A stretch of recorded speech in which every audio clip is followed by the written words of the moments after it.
Three, two, one. Hi, guys. Hi. Hi, Hello. everyone. This is the Creality team. And I'm Kathy. Tina. Ben. Okay, so today we invite three early testers to talk about the evolutionary Halot-Sky and welcome them. Da, da, da. Applause. Yeah. Hello. So, Hello. could you please introduce yourself one by one? All right. So I guess I'll go first. I'll start it off. So, hello, everyone. I'm Matt. I run a shop called the Kuma Mods, and I print all kinds of different little knickknacks here and there. This one was our latest one, which we got off of the Halot-Sky, which is a Dreamcast holder for the little VMUs. But we print all kinds of different stuff. We also, John, who's also on here as well, is a admin with myself on the 3D Printing for Noobs group. So we basically help people get into 3D printing, whether it be FDM printing or resin printing. And yeah, that's pretty much all I got right now. On to you guys. All right, I'll go. You up next, John? Yeah, I'll go. So, hi, I'm John. Yeah, I am an admin in the group, so some of you might know my name there. Matt actually got me into 3D printing, 5 years ago now? Maybe I don't even remember.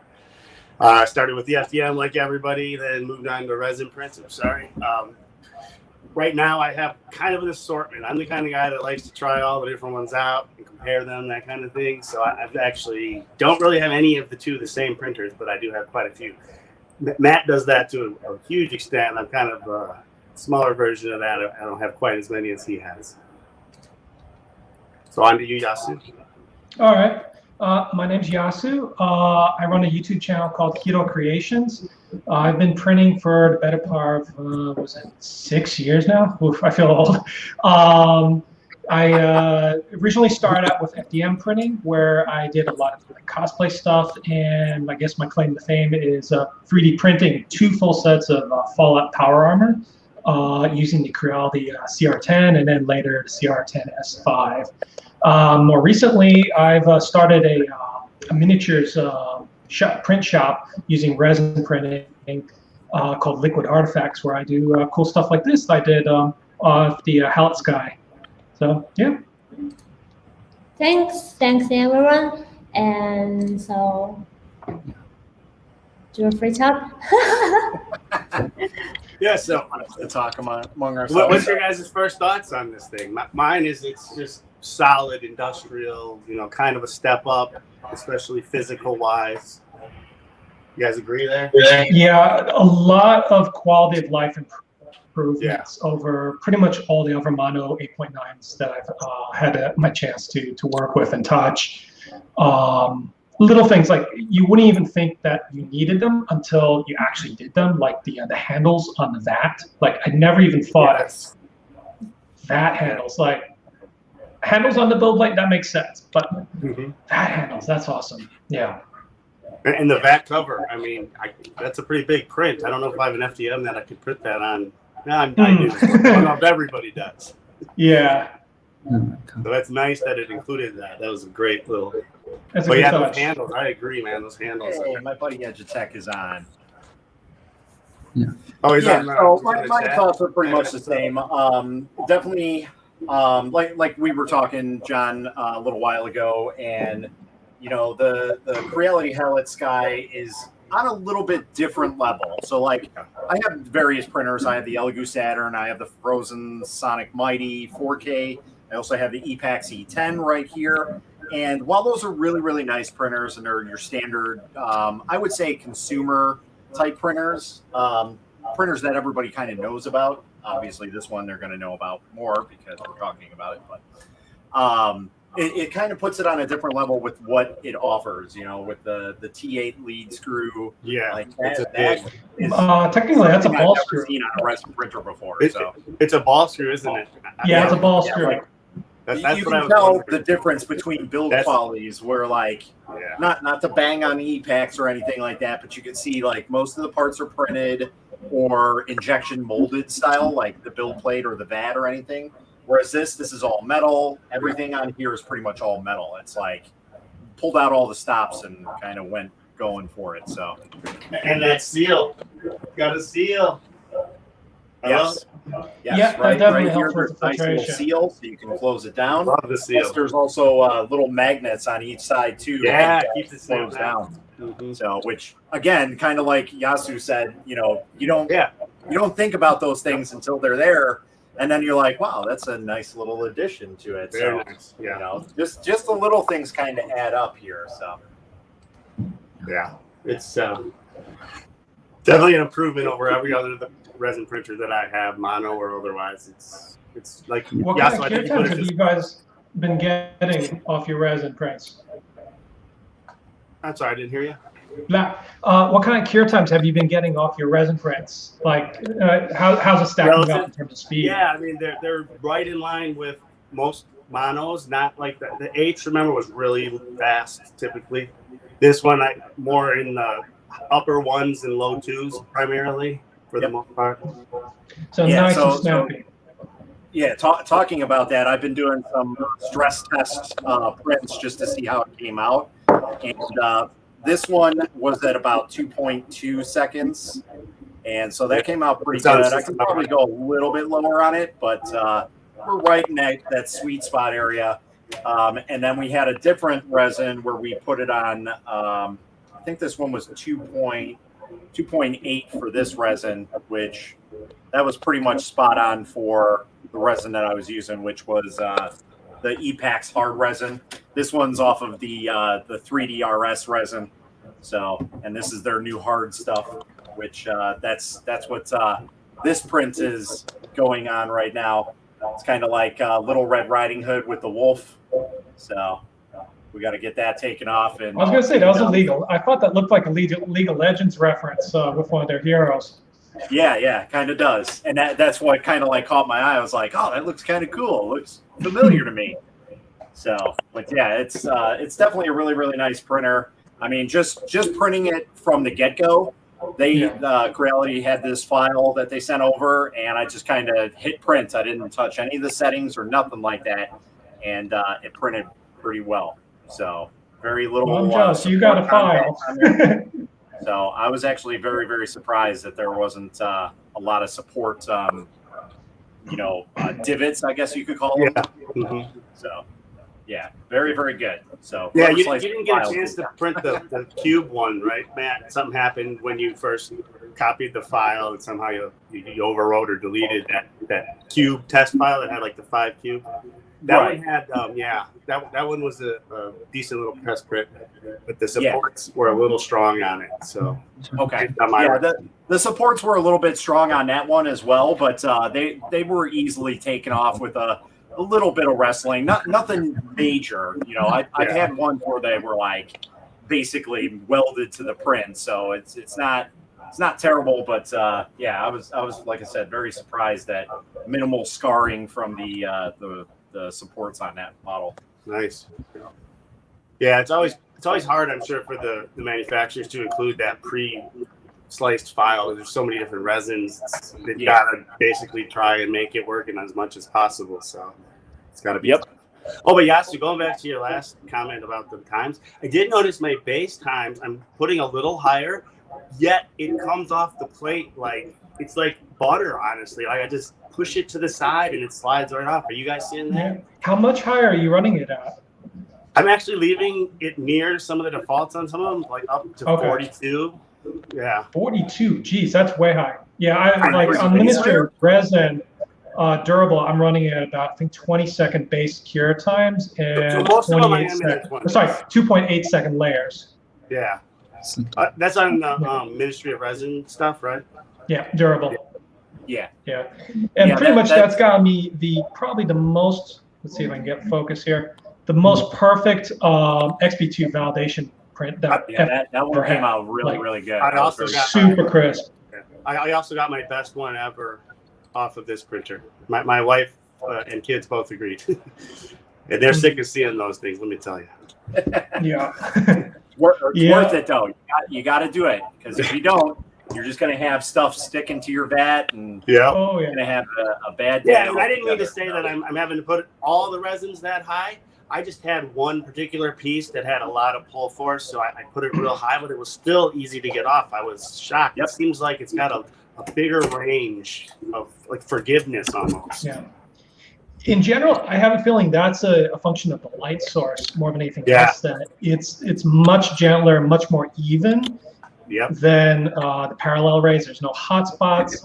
Yep. There's no optics to worry about with certain focal lengths, because that's been a problem with a lot of the other 8.9s is they were just using the wrong focal lengths for the optics that they're running. So, Yep. and that can cause all sorts of issues with not only sticking to the plate, but details. Yep. Yeah. Perfect segue, by the way. I do my best. Yeah. And that's one of the great things about this printer is because like, you know, we were all talking about this, and that was one of the things that like blew us all away is the type of light source that they were using for this. Is it's super simple and straightforward, and it works better than any of the other resin printers that are out there on the market right now, because everybody uses those matrix LEDs, and while they provide a good solid I guess kind of view for the UV, if you put a piece of paper over most of those, you will see grid lines because of the separation of the bubbles itself, the matrix. So it causes issues with your prints. If you're printing something big, you'll actually see those lines on the prints itself, where this, it's an even light source all the way around, so you don't have that issue in any way, shape, or form. It's really, really nice to have. Absolutely. And compared to the reflectors on the LD 002R or the 002H, you're with this light source on the Halot, it's completely even. There's no the intensity of light's just as strong in the center as it is on the edges. And I've actually verified this with a light sensor, which is really, really nice. Otherwise, like the drop off with the reflector type light arrays is about 15 to 20%. Yeah, it's huge. Yeah, That's good. That's very good. That's a huge improvement. Yeah. And then, yeah, like you said, Matt, no hotspots on the lens-based optics. Yep. That was like, I know that was a huge thing when the medium printers were starting to come out, specifically the Elegoo Saturn. That was a huge, huge issue that everybody had, and a couple of the other YouTubers kind of touched base on it a little bit and kind of showed off exactly what was causing that. And you know, while it wasn't a terrible thing, but like I said, if you looked at it close enough, you can see those lines from the matrix LED on there. Yep. I'm trying to remove these supports while not trying to cut myself on this guy's hair, because they're flowing up and they're super pointy. Oh, the hair. No. Yeah, One of those. It's like a super rose bush. detailed stuff. You need a hair dryer. It'll go a lot easier. Yeah, I know. I can't have it right here, otherwise I'll probably take out all my power. Fun. I might have to grab some tools for this one. These supports Are are you a trying little to- tougher than I. Trying to do a big one-off on it? Yeah. Yeah, exactly. Yeah, that's. I had to go big or go home, you know. So that's what I get. I've gotten the best and easiest to remove supports off this too. I think it's that precise light source. It lets you dial in that point tip exactly what you need. Where Yeah. It's a responsibility. Sorry to stop you guys. May I say something that Matt, John, and Yasu, thank you so much, joining us. And since we today joining us, this I think the audience, there maybe some is new users and they do not know much about Resin. So I don't know if you could say some question I put on the screen, and maybe possible have time to maybe later do a QA, or you could spontaneously do the QA part. So they very simple question, but QA is cool. you guys know that so much. So Yeah. I don't know. Yeah, we leave it in the final, or we just in this process when you talking, you also can answer questions to this other people. They may know feel of this resin printers. Yeah. Yeah, absolutely. Yeah. So sorry to stop you guys. So continue. Yeah, I will just put questions on the screen so that you. Can see them. No. Yeah. Let's hit some Q&A, because I saw some good ones really pop up. Yeah. All right. So one of them here says, does it connect to internet by Creality Cloud? So as of right now, it is in the process of doing that type of thing. I know right now the slicer and everything is kind of in an alpha stage, but that is one of the things that will be incorporated in it when you guys start seeing these on the market. That is the goal, at least. So Cool. I think maybe I will say something about that. That since we are developing this Wi-Fi stuff, that as far as I know, yes, as Matt said, we something under developed, but we also have we should develop a special app to control it through a phone, but also for the Cloud. It's kind of the Cloud itself is also very kind of simple and very beginning stage. So, but we also working on it. So. As Matt said, when you really buy the machine, you could see more kind of not that mature stage and could use all the features later. Yeah. Yep. Yeah, exactly. So Are you guys planning on ultimately maybe, or I mean, I don't know, kind of just getting that cloud to be a source for a bunch of models and I guess what I'm trying to say is how are you guys going to kind of, is there going to be any quality control in it, or is it just going to be a repository? You put your stuff up there and pull it down. Are you going to share between users? And if you do, how can you make sure someone doesn't get something that's, I don't know, like sliced really badly, or could even possibly send G code that damages your machine? I'm just wondering about that kind of. We don't have to talk about that now. It's kind of off topic. It's all right. It just got me interested. Yeah, I think it's it's good questions, and we temporarily we do not want our direction is not like other model websites that, like you said, upload quality models. No, it should be kind of for users. So it's kind of have good qualities, but also have some bad qualities. And we just provide this platform for users to use. And so, yeah, the kind of in short term, maybe later, if company have other thinking, they may make that. Yes, of course, if it's all good models, that is really awesome for the users. That That's a good idea. Yeah, like a curator who goes around finding these models in there, maybe, or something. Yeah, but temporarily, they should still have very few models. Even I asked quite headquarters that they said they have the tens of thousands, but still very few compared to Thingiver's manufacturing or other cost 3D or So they're on the very beginning part. Yeah. So yeah. Okay. Right. Thanks. Interesting. Yeah, but the kind of so why we do this, I also ask headquarters the kind of planning to do this kind of except printers we making for a long time.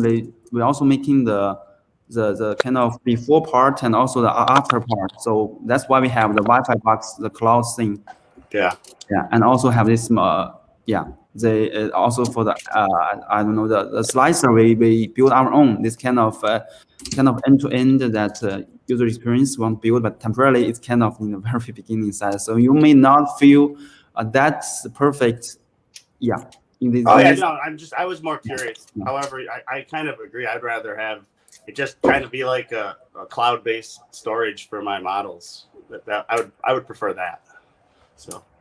Yeah, so last year we hired so much guys to develop this technology, this slicer. So and I could tell you a little bit more that the slicer itself, we kind of have a customer that for the normal people and also have a pro version that should be released. I think maybe 1 month, 2 months later. So that's Tina got some feedback from you guys, and so it's just one part of it. It's not the end. So if it's the end, it's kind of not maybe fit this your purpose. So but you will see later that we have pro version of this slicer and have more options open for you guys to adjust and make more perfect models. Yeah. I'll say I have no problem with the slicing. I haven't run into a single problem personally. It might not have every bell and whistle, but it functionally, foundationally works. Yeah, no, it's a good starting point. Yeah, it's pretty fast. It's kind of funny you say that because it is very, very basic slicing software, to be in all honest. But even if anybody doesn't know what they're doing, it's pretty much step by step. Yeah. And you could just go ahead and hit print. And the hardest part is knowing like the EXP for your resin. That's about it, which you can just dial in on the printer here.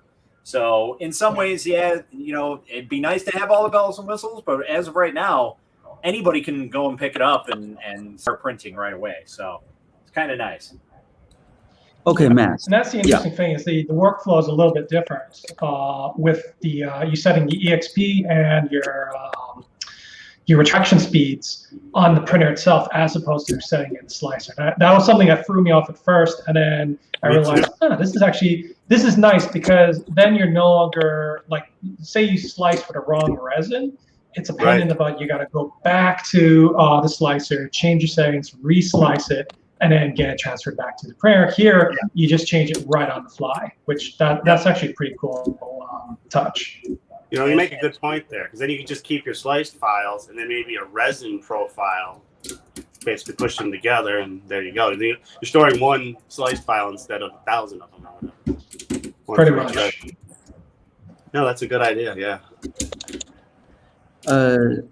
And I want to add one more that, as Matt said, that's actually, I just questioned the company yesterday that if they make this first version of slicer, that's so simple. I asked, is this really simple for the customer? So yes, as Matt said, if you said so that, yes, actually in the first stage we make it. So that is very easy access to the people who do not know resin printers. Yes, so. But we have pro versions, and it has almost all settings like toolbox later. So your pro customers will also have the functions to tune more. So I think So Right. Interesting. like currently the Creality box slicer, it has essential functions on the software. And in the future, we will keep developing and add more advanced or professional settings that allows like more professional like adjustments on it, on the printing parts itself. Yeah. Sure. Yeah, no, I understand. You guys want to do another question? Yeah, let's hit some questions. I'm seeing some really good ones pop up. Yeah. Once I'm done, you know, tearing this thing apart, I'm gonna start getting on it. My question in clear resin is because, as Matt said, you can pick up grades the lighting system. Think of printing a solid clear sphere. How well can it perform on that? That's a pretty good question. In my opinion, with clear resins, it's more transparency out of anything. So you will probably see it after the whole transition of you taking it off the print and then going and washing it. Because as most of us all know, when you have clear resin and you go and wash it, it automatically becomes from a clear to a like frosted version of it. There are a lot of companies that are working to better that, but it's still in its trial stages. They are getting much, much better than what they used to be. I will say that. Yeah. But in talking about that, if you were to put some sort of like UV blocker on it or something like that, and to try and maintain that clarity, you probably wouldn't even notice those grid lines on a clear resin. It's more or less like resins that are gray or actual colored resins. That's where you're going to notice them most. And again, it may not be like really, really bad. Maybe the first generation of like the Elegoo Saturn had really, really definitive lines. But like the version I have, I think is either the second or third version. And, you know, they're a lot better than what they were. But there are still two lines that go down the center to separate the 3 grid, 3 grid, and 3 grid. So, or maybe it's 6 grid. I forget what it was. But yeah, I mean, they are getting much better. But in terms of like this type of light source, you're not even going to see that type of problem with this printer at all, just because of the way that it's set up. It's not a grid style. So you don't have those bubbles like interlaying. And that's really the part that you have a problem with, is when these two meet, that's the issue you have, because there's no light going through that. So that's really about it. But yeah, in clear resin, you probably won't notice it, to be honest. Yeah. So Yeah, in general, the light source. Well, yeah, as Matt said, you're not going to the aberrations that you normally find on like a grid-based system. The only thing I just sort of toss in with, if you really want it to be nice and clear and you really don't want to go for the effort of polishing it, or if it's hollow on the inside, you obviously can't polish the inside. My recommendation is don't wash it, just drip dry it, assuming your resin is reasonably a good high viscosity, basically, very watery. It should drip right off, and then hit it with a cure it, and you'll get a really good. It'll be nice and clear without any of the frosted look. A low viscous resin. Yeah, viscosity. I got a little tripped up there, and shame on me since I should know my chemistry better. I think I learned that from you. And there are questions here. Safe resins. Yeah. That could be used to be made to make popsicle molds and the like. As far as I know, there are no food-safe resins. There are biocompatible resins, but that doesn't necessarily mean it's food-safe. Yeah, sorry to disappoint on that. Yeah, my take is don't put resin near your mouth, even cured or whatever. I mean, I can't have a sandwich. So I have a very now that I would say that there are the washable resins, but if they really could just use the water to wash and leave it to the as far as I know, after you use it, you need to put it outside the sun and let the sun light it, and then you could just pull it over to the other places, or it's just washable. As far as you all use it, the resin. I don't think we understood. Yeah, I'm not quite following. Like that, you need to cure it right away. Yeah, but even cured, there's a lot of things that leach out because the chemical reaction that polymerizes from liquid to solid continues. That's what I So was there's thinking. trace It never gets amounts fully of done. basically reactant leaching out constantly. It's kind of like a half-life, like every so Yeah, often, half yeah. of the molecules. Yeah. Okay, all right. Yeah, so I definitely there's no at this juncture resin I'd recommend for food safe applications Okay. or aquarium safe for that matter because it's the same principles. Yeah, agreed. Yeah, aquarium. Yeah, I think it might be worse, right? I think it affects water life worse. Dental resins, that's a tricky thing. I'm a little less familiar with like the chemistries behind it. Yeah. Yeah, I don't know. Do they actually put the dental resin in your mouth, or is it? Yeah, used as far as I know, I can't think of any applications. Usually they're making molds out of it where they're using that's right. something Correct. much more inert. Because like I said, any SLA or LCD resins, unlike say a two-part resin where the reactants eventually burn themselves out, and you have like with epoxy, it's just a completely inert solid. The reactants that turn a liquid to a solid, they keep going even when the print is solidified. So that's why you have a print sitting in a window for a year, is nice and flexible before, and then all of a sudden it's brittle after a year of sitting in the sun. Chemical reaction keeps making it more and more brittle. Yep. Yeah, I think if you left it there for like 2 or 3 years, you might be able to crush it. Yeah. And does the software warn you that resin might get trapped? Like No, not as inside far of as it, I'm or aware of. crevices, that kind of thing. Yeah. I don't think you'd probably print too Yeah, hot. so that's more like a learning curve type thing. It kind of comes with the territory, just like FDM printing. It's just something you kind of gradually learn when you're printing a model. Let's say this model was a solid model, and you're printing it upside down. Obviously, you would want to try and maybe rotate this so you could have the drain hole down at the bottom so you're not having a giant drain hole at the top of his head or something like that. So that's more or less what you would use for resin printing, because you got to think about it as like a glass, okay? And you want something to drip outside that glass. That's kind of the same type of thing. But yeah, as far as I know, there's no software out there that'll notify you like, hey, there's an issue here. I know like Shitu Box has gotten a little bit better in terms of like support placement with islands and things like that.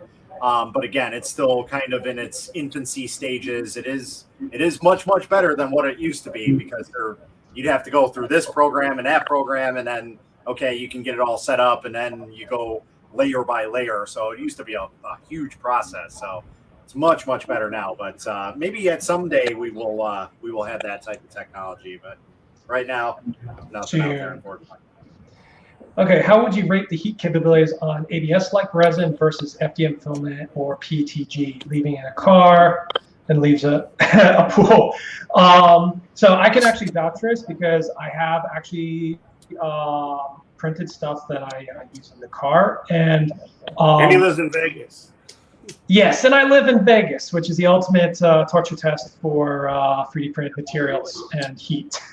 I can definitely vouch for pretty much most resins, even the ones that aren't necessarily rated for high heat. They do just fine in the car. They retain their shape. I actually have a YouTube video where I took a blowtorch, one of those cooking butane torches, to a resin print just to see what happens. Does it catch fire? What happens? Essentially, 2,000 degrees Fahrenheit of heat directly on the flame directly on the print. Just made more or less a little bit charred, but it kept its form. No melting. No, it's not a thermoplastic. So once the cross-linking happens, it's set. So like if you make a mistake on like a wearable and you want to try to bend it in place, not going to happen. Right. That's my experience. Yeah. In fact, I print. Oh, this is an what is that? effector. That is fancy. That's that effector for my Delta. Oh yeah, the hot ends. Yeah. Ooh. I'm gonna give it a try. So I printed the entire effector. It only weighs about 49 grams. So I'm gonna see. What resin, out of curiosity? This was Resin Model Gray, I think. Okay. Frozen. Okay. Yeah. Hopefully a crash doesn't break it. Yeah, it's actually pretty flexible. I added that's the one I added the flexible to. So it's Nice. like 25% flexible. So yeah, it's actually, I don't think it's gonna break. I can drop it on the ground. Bounces around. Well, the fan screw. Don't break it live on stream. Yeah, the fan screw was unscrewed, but other than that. But the print itself is still good. Yeah, the print worked. It's just the screw came out. It didn't break either. It just actually unscrewed. Fancy. All right. It was probably loose. I just threw it together a while ago. So yeah, it doesn't break. So I think it'll go. We'll see. I'm worried more about the flexibility, whether that shifts on the prints on high speeds, whether it like compresses a little bit. The only thing I will caution with 3D printed, resin printed 3D printer parts is pretty much every resin I've tried does not play well with lubricants. Yeah. So from Agreed. it's contacting bearings. So like extruder housings, I never recommend for resin printed, and bearing housings, for any sort of motion, whether it's your linear rails, your smooth rails, et cetera, et cetera. Yeah, it seems to almost absorb it. Okay. Or something. Yeah. Have you Alcohol guys wash, ever- UV, and UV cure. I sorry? use the Creality wash station. Can't wait till they come out with the bigger one. It's great. Yeah. I've been using it. Yeah. So I'm using. Oh, go ahead. What's that, Tina? Yeah. I'm just really curious. Like, have you guys ever used washable resin to print? Water washable? Yeah. I Water wash it in washable? IPA anyway. What? Yeah, I use Ministry of Resin Durable is water washable. So pretty much my entire workflow is a big 15 liter ultrasonic cleaner filled with water, and basically just dip them in, 10 minutes, 5-10 minutes, boom, done, clean. Oh, I see. So I'm just really curious, is there I know, like, if the resin is not cured, it's kind of poison. And I was wondering if it's washable. Does it mean that it's less like toxic or something? Like, That's going to vary from resin to resin. Generally, I do not put anything down the drain. I treat it just like alcohol.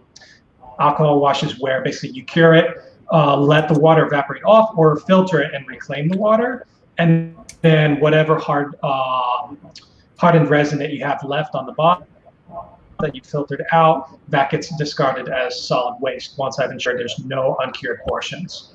oh, okay, yeah. Okay. Same with gloves and towels. I generally just spread them out. Yep, cure everything. If it's sunny. Yeah. Yeah. Let me see. Spread Okay, them on a very garbage bag or interesting. something. There's interesting comment that this looks like Max should have a few less products. Yeah, Yeah, I'll send be that honest. file to me, Matt. I'm happy to re-support that for you, because I've been watching you. Yeah, You've been I'll be working honest. too long on that one. My supports are usually a lot less more More like the wrist than that. But again, we're using a new slicer, so I haven't really done any fine tuning or anything. This is just like factory out of the box settings, so they are a lot harder than what I'm used to, where usually when I take off a print, they literally just peel off and peel away. So we got to do some fine tuning there. So I will say that, yeah, I'm still in the noob when it comes to slicing on this one. So, but they're all off If you now. need to make a huge part, can you glue the parts together with just coating the joint area and UV cure it so it becomes a larger piece without problems? Actually, I have a little bit of experience here. If it's a thick piece, I highly recommend using either a two-part epoxy or some sort of contact adhesive to hold the center, nice and tacked down. Then you basically UV weld the joints, which also does the nice benefit of filling in the seams. Yep, But if it's something exactly thin, what I do. you can definitely resin weld. Yep, two-part epoxy if it's thick, and if it's thin enough, I just use resin. Yep, I agree. So much. I don't know what it. Well, there's so resin printing can be a bit messy. Here, let me read it. Post processing can give me off resin printing so much trouble. Well, I guess that's a frame of mind. But maybe if you collect several prints and then do all the washing work, it might seem like, because I understand getting everything out, cleaning it, using gloves over and over, paper towels in and out. But if you kind of organize it and get like everything set up, you can kind of have a workflow. Yasu probably could totally talk about this. Yeah. Well, I'm still in the middle of kind of nailing down what I like best as a workflow. Like just basically my goal is to have touchless, where I'm still obviously wearing gloves, but I don't have to actually touch the resin itself. I basically go from pulling the build plate off, putting it into the cleaning system, pulling it out, letting it drip off, dry, pry it off, replace the build plate.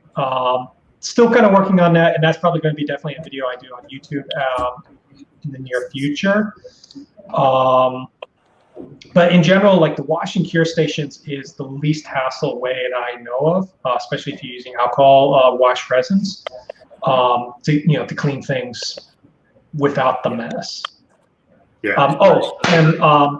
Dollar store like plastic trays or foil pans is your friend, because that collects anything you've dripped off, which is it's nice.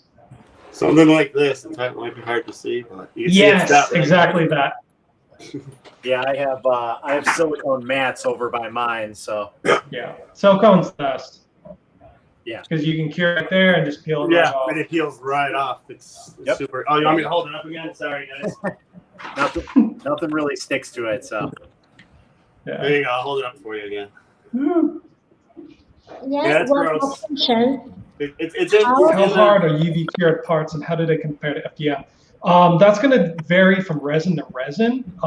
You have the ABS-like and fast cure resins that are very hard, but also quite brittle. So that would be comparable to PLA in many respects. And then you have on the other spectrum, you have resins that are very similar to nylon. That would be like Ceratec Tenacious, Ministry of Resin Durable, Ceratec Blue, et cetera, et cetera, et cetera. Anything that usually says flex. And then some of the newer generation resins I'm starting to see hitting the market are ones that have very similar TPU-like characteristics. So very flexible and very non-brittle. Yeah, particularly that Ministry of Resin, I've used that, and you can literally fold the sword of a mini in half most times, and it's not going to crack. So. Yeah, and you can yeet it across the room, and it's not going to break. Wrestle it from the dog, whatever. Ooh, You can do what's crazy that? things like this, and print stuff that's It's super flexible resin. That's awesome. Yeah, that is Who makes that impressive. one? Who makes So, you know, we were chatting yesterday, Yasu, about Jamhi. That's what this is. Jammy. Okay, that's the one that takes a fair bit of time to cure. Yeah, this thing. That's why I call this the screen killer. Because well, maybe not so much for the monochrome screens now. I mean, it'll still take some life off of it, but if you got an RGB screen printer, this is not for you. So, have you actually managed to burn out a mono screen yet? You know, I have not, and to be in all quite honesty, I have yet. I'm this close to burning out my first RGB, which I've had for about maybe a year and a half now, maybe 2 years. That's good. That's the Weebox, the Weebox Lite 130. It goes in and out, so it's on its way out, but it comes back. So it's kind of that's the one with the 8.9-inch screens, right? No. So this is the smaller unit. So this is at the time they were 6-inch, but it's an RGB screen. So, but yeah, I mean those printers are on a whole different level. So it's hard to burn out a screen. The oldest mono screen I have is now about 5,500 hours of use in, and still as good as the day I got it. Real good. They're going way over the estimated time frames. Which is great. I mean, that's fantastic to know, because that's I know that was a huge hot topic when the market was starting to switch from RGB to mono. That was like their huge selling point. And at that point in time, I had never burned out a printer at all. And I had, at that time, I think I had like 15 RGB screen printers. And the only time that I ever had to replace one is if I broke it, and it was my fault. So I think most of the time it's the user actually like not cleaning out their vat properly or whatever. I really think that's it. But yeah, I burned out probably 4 screens total, I think, or used them. You know what I mean?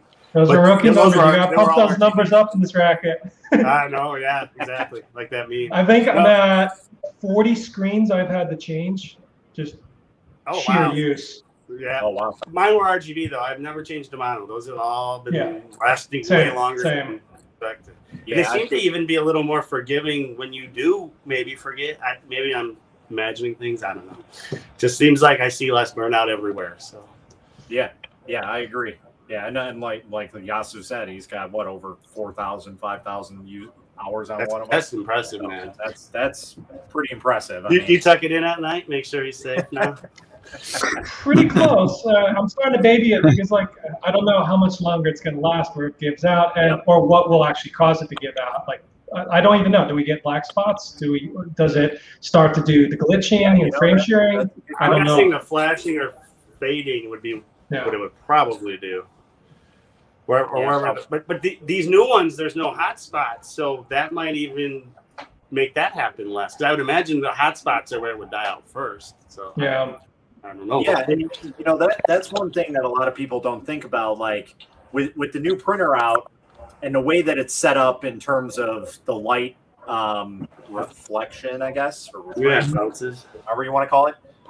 It's a lot different than these other printers where you have the LCD screen and the light's literally right there. Mm-hmm. So not only do you have the UV light constantly shining on that, you also have the heat just rising up. Now, there are a lot of printers that have fan dissipation out there, but obviously it's going to be so much. Whereas this, it has the light right beside it, and there's a fan and a heat sink that's right by it. So those two things combined kind of take it off. And then also, you know, with the other ones, all the electronics and everything are just kind of packed inside there, right next to the LED lights and the fans, everything else. So obviously heat and electronics don't mix very well. So at some point down the road, that's going to cause an issue. And then people are going to be like trying to figure out and losing their minds, like what's going on with the printer. I can't figure it out. Maybe it's a settings issue, and come to find out that it's actually an electronics issue because it's literally burning them out. Whereas this is all sectioned off, like the board and everything is all separated from the LED source and any type of heat. So it's kind of cool because it acts like a huge heat dissipation, kind of like a gaming system where you take it apart and the whole top is an entire heat sink for the entire system. So it's kind of cool how that it's clever. A lot of new stuff that they've done. So it looks like someone posted a question before. Did we have to level the build plate? Yeah, this question. Yeah, do you fix it? Do you fix it? Do we fix I'm not it? Sure what you mean.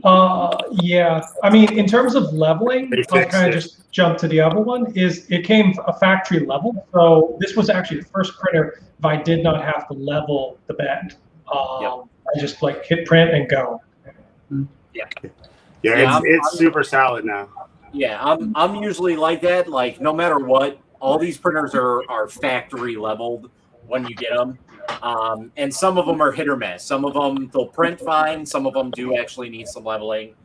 This one I didn't even check. I went ahead and leveled it anyway. But unlike FDM, with these style build plates at least, I've noticed that once you level it, that's it. Like it's almost impossible for you to unlevel it unless you're really like pushing some force on it, like throwing it across the room.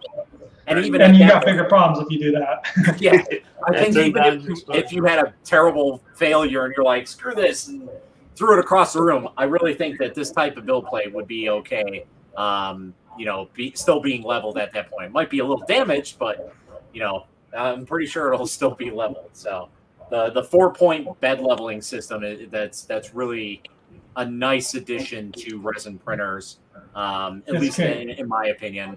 I was never a big fan of like the Anycubic Photon style or the Elegoo Mars. Whenever I went to go and take prints off of it, because I put it on the side and scrape it off, they always seem to jostle just a little bit off of place. And so then I'd cause all kinds of problems. You'd be like, what's going on? My bed's supposed to be level at one point. It's not. So. And ball joints, ultimately, the set screws do eventually strip out and wear down the ball itself, which is just a pain. Like on my old Photons, I'm now actually changed over to 4-point leveling. Yep. Gotta agree. Yeah, that's a great upgrade for anybody who's got a Photon. The 4-point leveling system. Yeah, I mean that's really the best way to go. In my totally opinion, agree. So. Yeah, like you guys, I actually never trust the factory level, so I didn't want to break the screen, so I went ahead and leveled. And I had heard the complaints about the LD002. I didn't have too much problem leveling mine, but it is a little more finessey, perhaps, than process, if that makes sense. You kind of got to feel it out, but once you get used to it, it's not too hard. But yeah, I leveled mine, and man, I was going to show this a minute ago. Let me grab it now. This is the new one, and it is like incredibly solid here.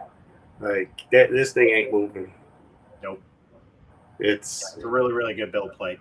Yeah, it's solid. It's like drip resin. It's solid, and it's tall too, which means you don't need to wear gloves to handle it.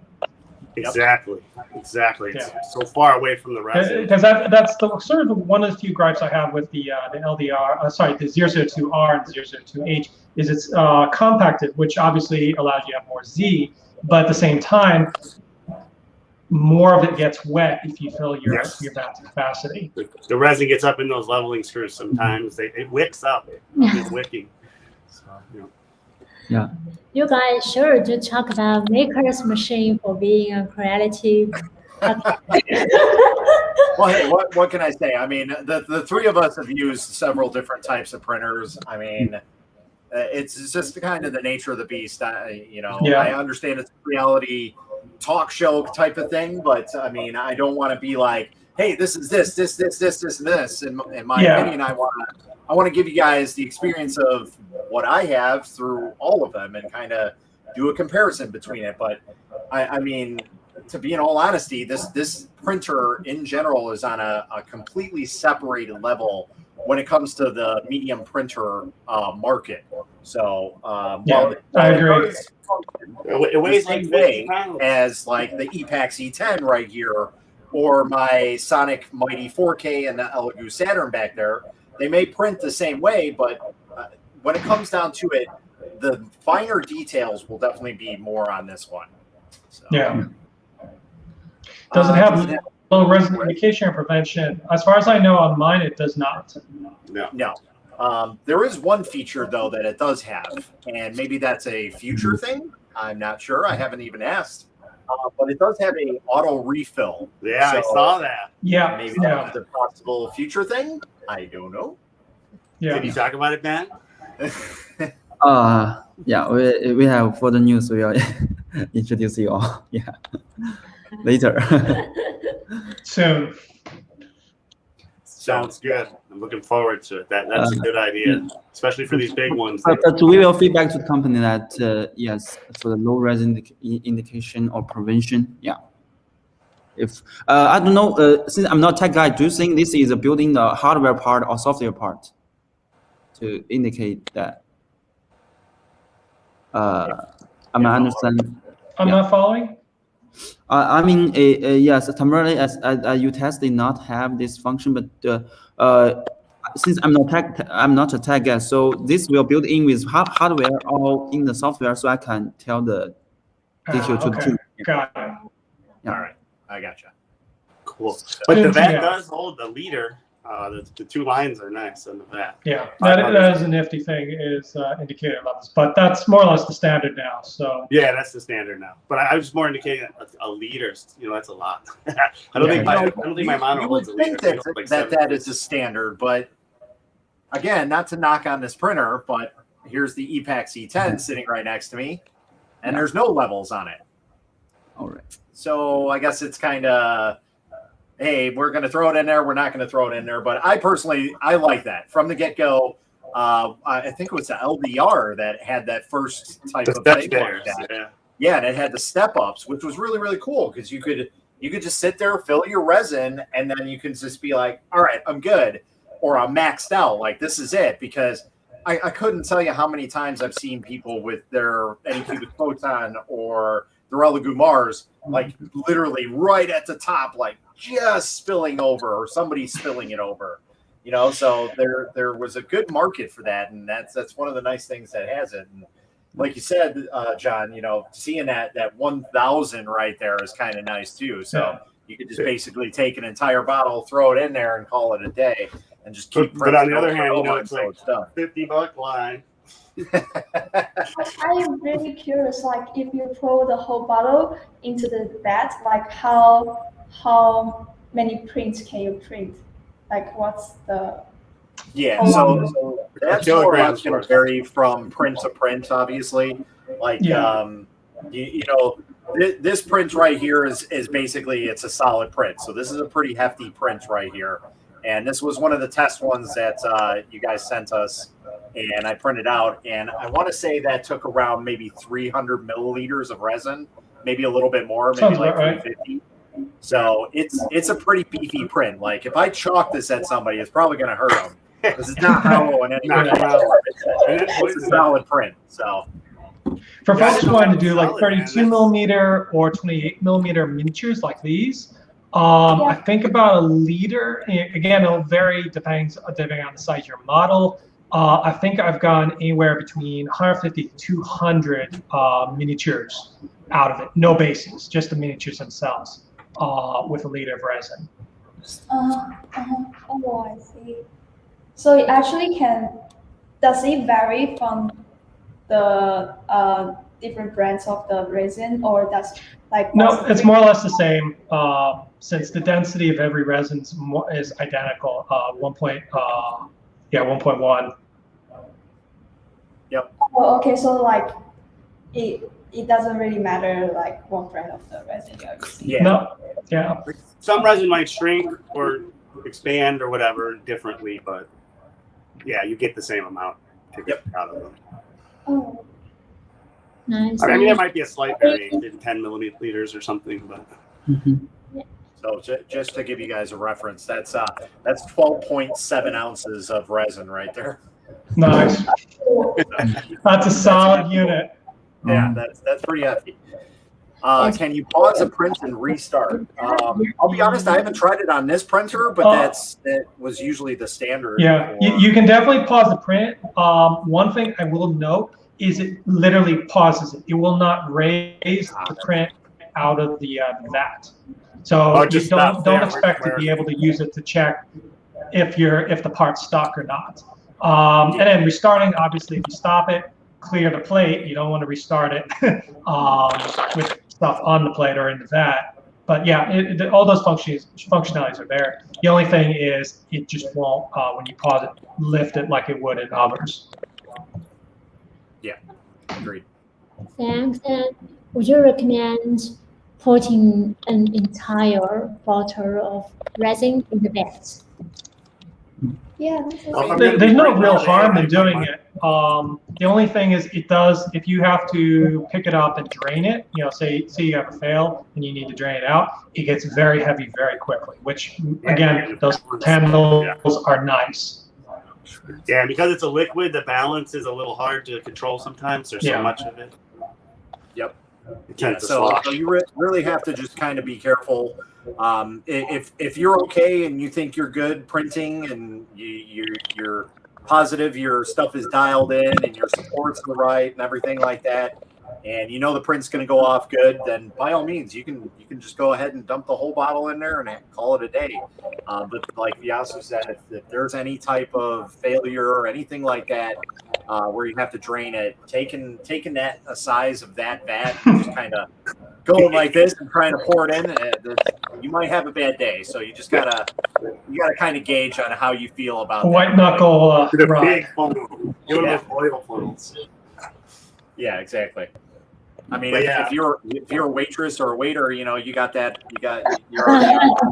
a good roll. So that's true. They got the skills for that. But yeah, exactly. like those two guys said, if I'm going to be printing all day and I got my resin down in, I'll just fill it up typically. But I have used the clean vat function. Stick a little old exposure test or something in there, and then hit that vat clean. I do call it vat detached, but after about 20 seconds, I'll peel that thing away and get a nice sheet. And if you use the exposure test, you can kind of just pick it up with that. Just kind of set it in there, and then it peels the whole layer. So it has that function too. So that's nice. So I know that's standard now, but some people don't use that. Is it? That's a really good So question. I actually did measure this for the video review I'm working on. I believe in the room it's about 50 to 60 decibels. And when it's not printing, it's totally quiet. The fans. Yeah, and it's dead quiet. There's nothing running. But when it's going, it's relatively quiet. Yeah, it's relatively quiet. Yeah, when I turned it on right now, there's no fans going, nothing like that. So that's one of the nicer things is it doesn't activate the fans until it absolutely needs from that. It really does look like it fits in an office. It's just got that. Basically like a dental thing. So. Yeah. Is that something to develop making a machine for reaching types of resin in one single print? Like changing filament and FTM. That's a good question. Yeah, that is a very, very good question. Very good question. Yeah, I think that's you guys' reality. Yeah, that's you. Let me ask our boss if we will have a plan. Okay, so first I'm not boss. So Ben's the boss. As far as I know that we do not have this kind of thing developing, but I'll feedback to the company and see. Yeah, but we may have some easier methods of switching the VATs, but not this whole new functionality into the printer. Yeah. But this is the direction in future. Yeah, of course. Yeah. That's actually a really, really kind of interesting Mm. insight, I guess, or future development to look into, because I mean, Yes. the thinking of that type of premise, you could basically have two types of tubes, one on each side, and kind of drill it really, really close to the FET film and butt it right up against there. And you just kind of have like a little vacuum source on one side, and you have a fill source on the other, so it could just kind of filter out everything. So, I mean, I'm sure the whole logistics part and like how expensive that type of setup would be might not be for everybody, but it's definitely a very interesting way to think about it. So definitely some good information for that. The CL89 Pro.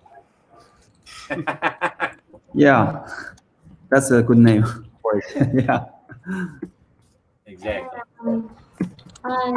And I was wondering if we have an easy way to like switch the VAT. That would be awesome. If you want to like when we switch how we switch the filament, we pause and then we into another one. And I was thinking maybe we can like have some magnet like VAT, and then we just pause the print, and then we like easily switch the VAT to another type of phrasing. That would be awesome. Yeah. Yeah.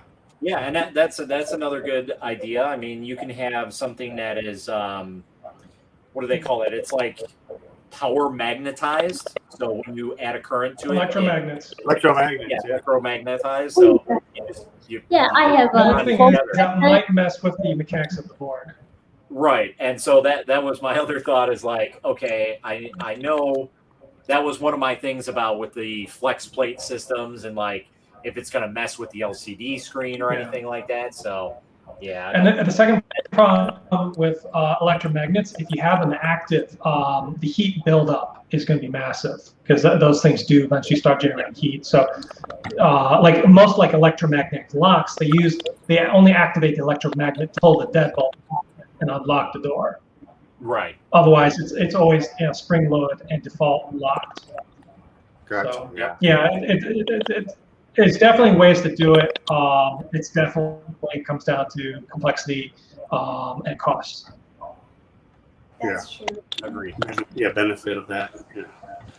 Yeah, and I have a feeling, with all those like cool ideas, that's pretty much what they're going to remain at because let's be honest, most of the people are going to be looking for the best bang for their buck. They want the cheapest machine that prints the best and all kinds of things. So if you're looking for something like that, this might be a little bit out of your price range for it, but I promise you the difference between most of the other printers is worth it for the extra, $200-$300, whatever it is you're going to spend on a printer at this point in time. So, The way I'm approaching it is this printer is for you if you want something that's like prosumer level that you don't want to fiddle as much with your printer. Like you will have to fiddle to figure out optimal resin cure times if that's not provided by the manufacturer. But it fits that middle point of getting something that works without having to get something extremely expensive or overkill like buying a Formlabs printer. Yeah, I agree. It just got that next level feel to it. Yeah, it's what are there 5 settings we can change or something, and we're getting great prints so far. So everything I have has worked really well. Yeah. Now, can we see the print without support? Without supports, give me 1 second because it's still got some stuff. I got one. Grab some gloves. This is Shanghai Minter Tower. Yeah. That's pretty nice one. Yeah. This one might be a nice tad over still, but it should be pretty close. All right, so it still does need some supports removed on it. I need to get a finer tool in there, but for the most part, we're pretty good on it.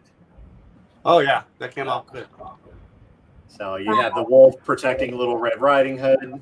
How many votes did you get from the hair? The hair follicles is what's really going to make it show. So once I get my camera all set up, I'll get some nice shots of that once we cure it and get it all set up and ready to go. So that'll look really, really nice once it's all done. And we should probably plug the Halot-Sky group if people want to more pictures of various prints that we, the testers, Yeah. have been pushing out. There's a Facebook group. I'll invite you guys. Like I have like high-res pics of this guy here. Yes, that one you got. Since my webcam does not do it justice at all. No. Yeah, That's one of the downfalls. that's a great one. And that sword is flexible, isn't it? Yep. That's the joy of oops, hang on. Of Ministry of Resin. It's nice and flexible. Yeah. I kind of bent it accidentally in cleaning it, so it's a little bendy now. I've done that so many times. But a little bit of heat does kind of help it reset a little bit, I found. Yeah, heat and cure. Yeah, cure definitely. So a little bit further up, I saw someone asking about room setting. I know you. I was going to bring that up. Great job. Thank you. I was going to ask the Creality guys. I noticed. I personally have not tested that stuff out. I know, John, you've done it, and I saw Yasu, you were talking about it not too long ago. Well, technically, the room settings are actually. It looks like it's the speeds that are default are built into the printer. As is 7 millimeters a second is really fast lift speeds. Yeah, that's 420 millimeters a second, right? 7 times 6. Yeah. So you could almost say that room is built in. That's the fastest zoom. I don't even do zoom that fast. I do it at 360, 240 usually. So right then and there, there's another. It's already faster. Yeah. What's the difference between this and another printer? Well, you can print insanely fast with it, and I know that's a big great for everybody. So. Yeah. Man, you're just the Segway man tonight, guys. So you just know what I try. I'm Mr. Salesman for Creality. Did they send you the script? I forgot to send it to me. I got it all I've written down. I've been selling printers in one way or another as an affiliate for years now. So that's it. You got the insights. Can you add a battery backup? Yep. If you get a like these are standard computer UPS power supply. Yep, that's totally viable. How long it will last, that depends on the battery life you got. Ooh, fancy. There you go. Okay, everything. Yeah. Nice. I should mention it comes with a 220 plug. Nice. Yeah. Yeah. You can basically use any battery backup on it. That's what I run all my printers off of. It's on a 1700 VA battery backup. So, if I'm running all of them at one time and a power goes out, I might get 15 minutes extra out of it. But hey, if I start shutting down and trying to do one print, I can maybe get one done or get it mostly done. Oh, you got to sacrifice, choose or die. Exactly. So you gotta pick and choose. So that one costs $20 more. You win. Exactly.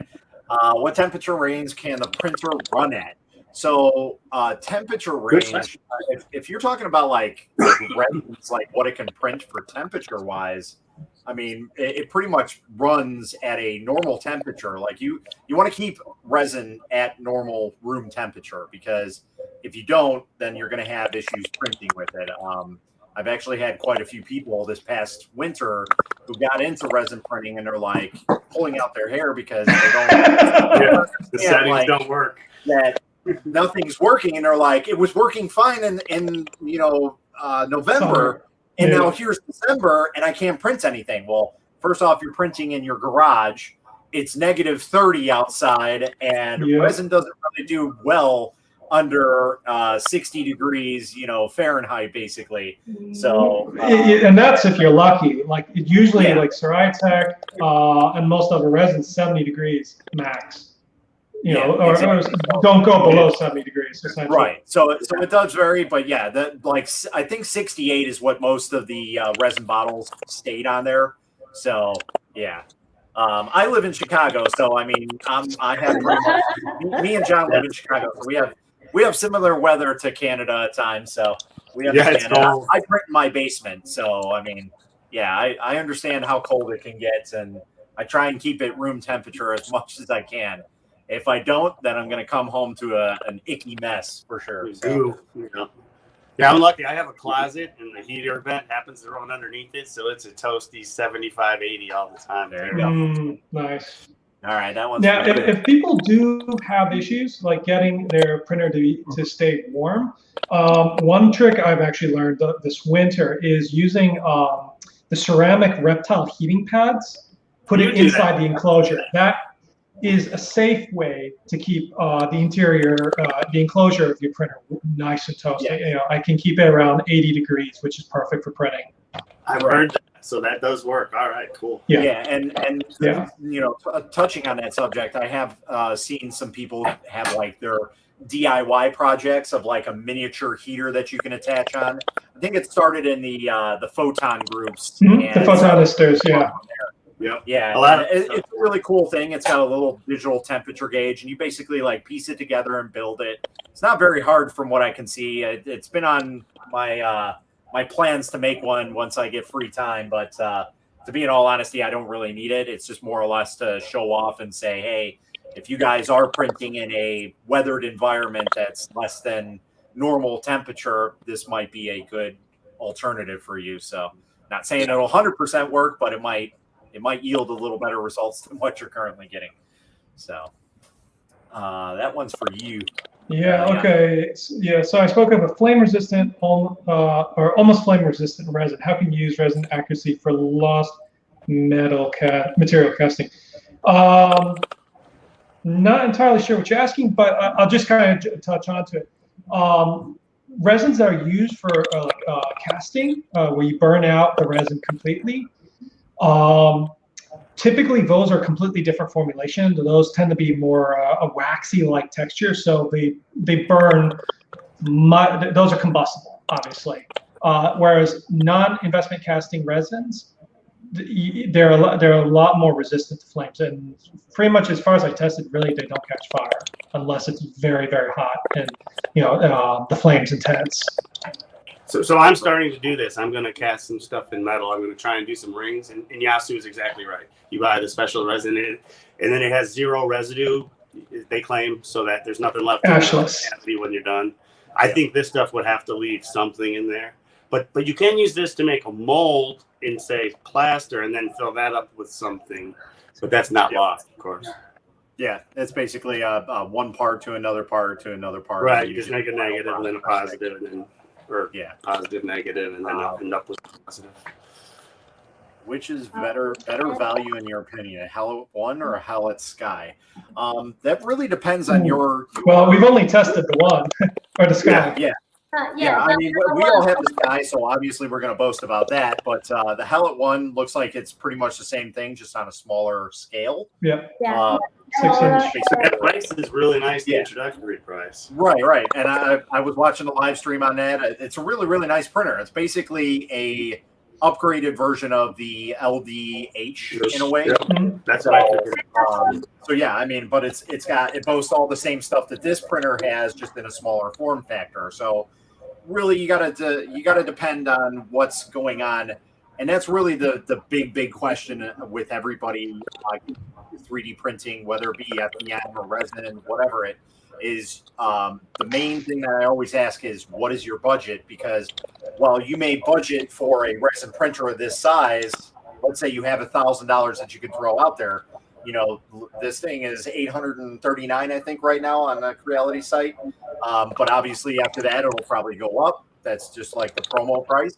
So if you happen to get it after that, and you're budgeting for $1,000, well, then that only leaves you, $100 or $50 to get resin and to get your IPA, and if you want a wash and cure station, depending on which one you want at the time you get it. There's the small ones out right now. There's some bigger ones that are coming out on the market soon. So I mean, prices are going to vary. So if you have a set budget of like $700 or $600 or something of this price, my suggestion is get the smaller one, get your wash and cure station, print with that, get to know it, and then at that point, then start upgrading to a bigger machine. It gives you a better foundation. I completely agree with that. That's a good approach. Yeah, I would always say, jump into the bigger one, but if you are, like I said, you're budgeting for a specific price range, that's probably going to be your best bang for your buck, is to go smaller, get your wash and cure station, and then go ahead and go that way. Because I know Yasu's touched on it a little bit, is the wash and cure station is really, that's a game changer, and has been for me at least. Like, I started, I had a 12 by 12 wooden box with a light and a handle, and that's all I had. So, I mean, it worked, but it was just like I had Yours this was big wood? then I had a magnetic stir station right next to it with a piece of Tupperware on it. So it worked. Don't get me wrong, but it was like one to another, and it took up this much space. Rips and everywhere. my washing cure station takes up this much space. So This sounds remarkably like you walk to school in the snow, uphill for 3 miles every day, both ways. Yep. Every time. Now it's all better. These young kids have it so easy. Yeah. Exactly. Like you get a bus, like, hey, all right. That's the same thing. Like, again, going back to, I didn't know that I needed it until I used it, and now I can't live without it type thing. The one place. Have you modded yours, Matt? I did mod my washing station. Yeah. You swapped out the agitator? I did not do that. I am in plan, so I technically have 2 of them right now. Okay. And I'm before the whole announcement of the medium-sized ones that are coming out on the market.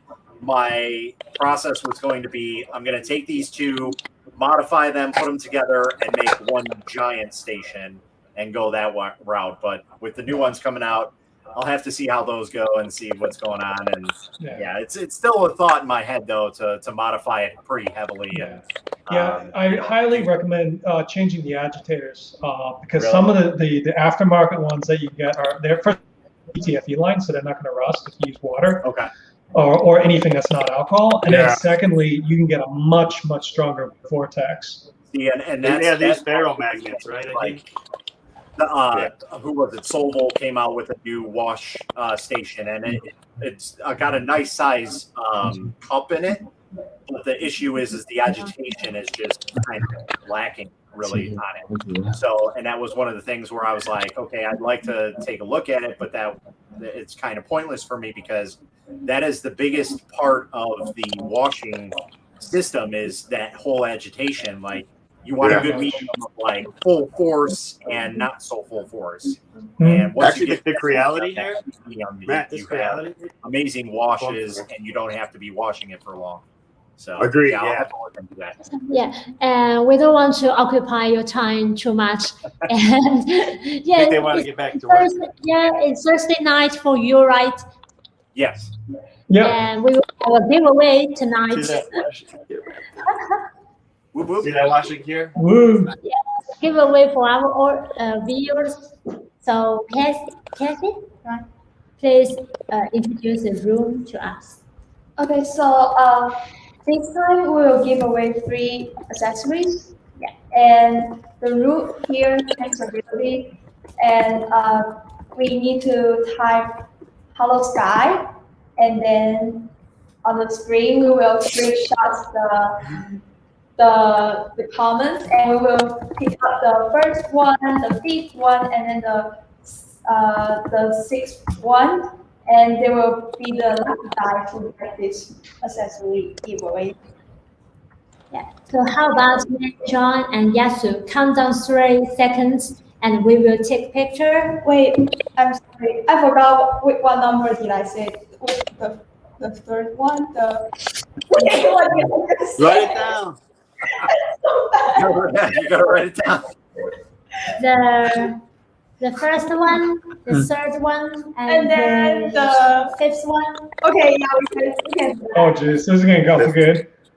Yeah, I'm preparing the camera. Yeah. Oh my God. Wait, And let I will me take. count. Now let Matt, John, and Yasu count 3 seconds, and Yes. I will take pictures. 30 seconds. 33. For 3 seconds. So- 3 Oh, 3 seconds. Like 3 seconds. That's a lot of counting. 30 seconds. All right, 1 Mississippi, 2 Mississippi, 3 Mississippi. Does that work? Or do you want to go 3 the other way? 3 down. Oh, okay. 3 Mississippi, 2 Mississippi, 2 1 Mississippi. Go. So, Yeah. So okay, and Tina will show I will change the camera. So the screen, 去那个你去那个 the screenshot. 嗯 is it okay? So change the camera here. So you could, Yeah, I took the picture. And Oh. first is Rising Phoenix Bronco. Rising Phoenix Bronco. And Yes. third is Stephen. Yeah, it is Stephen Slavka. Jeffrey. Oh, wait. Stephen Jeffrey. Zoom in on your screen only. Oh, Yeah, it's blocked out. I can't see anything. Yeah, the live covers up half the Oh, screen. okay. Yeah, Understand. I can't see anything. There you go. There we Okay. go. The first is Rising Phoenix Bronco. Woo! And okay, sorry. And the third is Stephen Jeffrey. Okay. And the fifth Congrats. is This C3DS custom 3D specialist. Oh, specialist. thanks. Good job, guys. Congratulations. Congratulations. Woo. Yay. Yes, we'll contact you after the live stream. Okay. The chicken. What the? Slav It's dance. to the Oh, come on. Sorry, Slavka. One thing I wanted to touch on before we go, I saw in the comments somebody asked about it. Somebody was asking about articulated prints, and I will say that that was one of the things that I was almost certain that resin printers could not do, but they obviously cannot. Oh, Yeah, they can. Mm-hmm. Oh, wow. Nice. That's Not every resin. articulated, but yeah. Nice. This is resin printed, yes. Wow. Is that from was it the Nova that came with that as a test? Yeah, print? so this is a print from the Nova. It's been a while since I've done an articulating print, but they do print. we need a repeat on the Halot-Sky, big one. Yeah, so I already have one that's loaded true. up. That would be It's cool. going to be a bigger model of that, so I will be printing that in the next day or I like two. it. I like So it. we will show that off. It'll be in a gray color, because the other thing is I want to test out the hard resin and see how hard it actually is, and see if maybe we can possibly break one of these and see how hard that resin really is and stuff like that. I'd be Some curious stress- about what the comparison abrasion resistance is. So You gotta do a failure test, see which one fails. yeah, so I'll do one right next to each other, and That would be cool. I'll do stress testing, like kind of hold it in my hand and see if we can break some of those chain links. But yes, articulating prints can work. However, you've got to make sure that you have your resin settings correct, because if you have them too high, they will be too brittle and it'll just collapse as soon as you take it off the bed. Or if you got it under, it's just going to be like jelly-like, and you might lose some parts, or they might, like the links might not even go together. It might just be like this. So Yeah. so that's why I always say resin exposure settings, tuning every bottle of resin is mucho important. Totally. Okay, so John, here, what's your YouTube channel? YouTube channel. I keep telling you. I actually do have a small one. It just, I'll try. I'm not good at this, but I'll keep at it. I do have a small one. You guys mind if I post it in the comments? Creality? Yeah, All of right. course. Why not? Yes, Okay. it's just yeah. Why Okay. not? I'll post it in the comments after this. Yep. Yeah. I used to have long hair, so in these videos I'll have long hair. Oh, that's right. I remember that. I had quarantine hair. I didn't cut it till I was going outside, pretty much. Okay, guys. So I still want a few seconds to show how the light source works. A very short video. It's about 20 seconds. Do you mind? I just show here. Yeah, Yeah, please do. So This will be interesting. audience show the has good. a new Matt light and I and Yasu have been talking about it. I wonder, let's see how close we are. I can literally sit here and talk all night. So Yeah, same. Wait a minute. there's the lights. Well, my battery's low, 3%. I should be able to make it. Oh God. Yeah, you can see how even it is right there. Yeah. Completely consistent. That's one of the test prints that they were just showing off. Oh, there's the one I did. So that's about Fini. Oh, Yeah, and I like the dancing when it starts up. Yeah, I saw some comments about they only went by YouTube comments. Oh, I don't like people comment like here, so I will show you. We do the Yeah. long So thing. with that I the whole YouTube only comments, they're actually using StreamYard, so it has YouTube and Facebook comments as Yeah, well. we have six Yeah. channels. Yeah, Kind of here. merge. So Yeah. we do Oh, not wow, do you the guys got a lot. giveaway only on YouTube or Facebook. So I don't like people question us. Yeah. Okay, so thank you guys. Thank you, Matt, John, Yasu. So we get the link to the Have a good journey night. one more time. Yeah, we learn a lot from you. And yes, thanks for the next time. Okay. Thank you guys. Thank Yeah. you. Anytime. We'll Have a do this good- again sometime, guys. Thank you. Bye, everybody. Yes. Thank you. Bye. Bye, everyone. Bye. My battery.